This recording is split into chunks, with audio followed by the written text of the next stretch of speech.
ઉત્તર ગુજરાતના લાખો પશુપાલકો માટે એક મોટા સમાચાર છે। એશિયાની સૌથી મોટી સહકારી દૂધ ઉત્પાદક સંઘોમાં એક એવી મહેસાણા દૂધસાગર ડેરીની ચૂંટણી ઇતિહાસમાં પહેલીવાર સંપૂર્ણપણે બિનહરીફ જાહેર થઈ છે।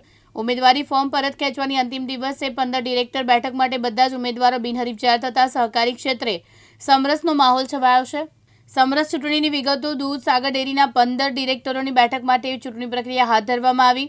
આ ચૂંટણીમાં 63 ઉમેદવારી ફોર્મ ભરાયા। ચકાસણી બાદ 4 ફોર્મ રદ થતા 59 ફોર્મ માન્ય રહ્યા હતા।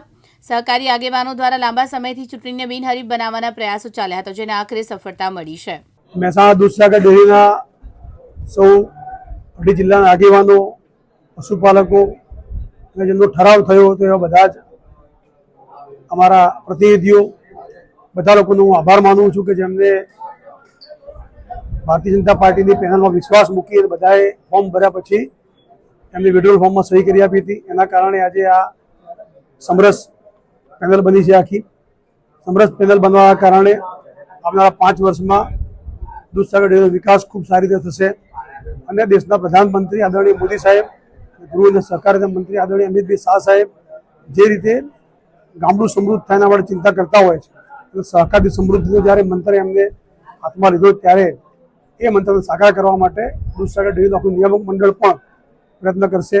સાથે સાથે ગુજરાતના આદરણીય મુખ્યમંત્રી ભૂપેન્દ્રભાઈ પટેલ સાહેબ, ગુજરાત પ્રદેશના અધ્યક્ષ આદરણીય જગદીશભાઈ વિશ્વકર્મા સાહેબ, આ બધા લોકોનો પણ આભાર માનું છું દૂધસાગર ડેરી પરિવાર વતીથી।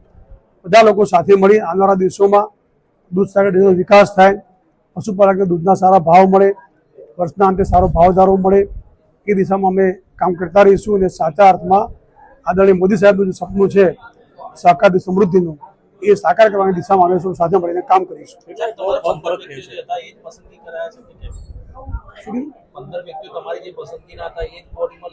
મેં કહ્યું પ્રમાણે લગભગ 60 જેટલા ફોર્મ ભરાયા હતા। બધા જ લોકો ફોર્મ ભરી અને પાર્ટીમાં વિશ્વાસ મૂકી અને બધાએ કહ્યું હતું કે જેને પસંદ કરશો એના સમર્થનમાં બાકીના લોકો ઉમેદવારી પરત કરશે।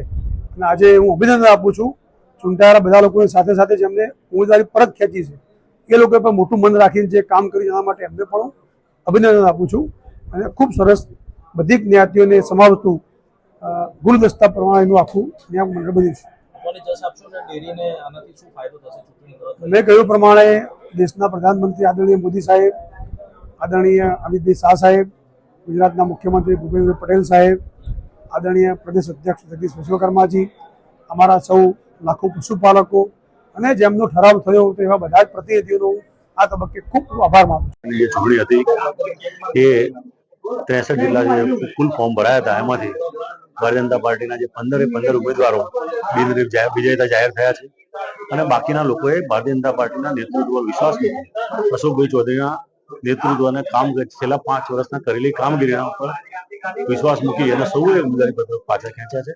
અને આ દૂધસાગર ડેરી આનાથી પણ વધુ આગળ થાય, પશુપાલકોના હિતમાં વહીવટ કરે અને પશુપાલકોને ફાયદો થાય એ માટે આપણા દેશના લોકપ્રિય પ્રધાનમંત્રી શ્રી નરેન્દ્રભાઈ મોદી સાહેબ, અમિતભાઈ શાહ સાહેબ, ભૂપેન્દ્રભાઈ પટેલ સાહેબ, જગદીશભાઈ વિશ્વકર્મા સાહેબના નેતૃત્વમાં વધુમાં વધુ આ ડેરીનો વિકાસ થાય એ પ્રમાણે કામ કરવા માટે આ નવું નિયામક મંડળ કામ કરશે એવી અપેક્ષા। અનુપસિંહ ચાવડા, દિવ્યાંગ ન્યૂઝ, મહેસાણા।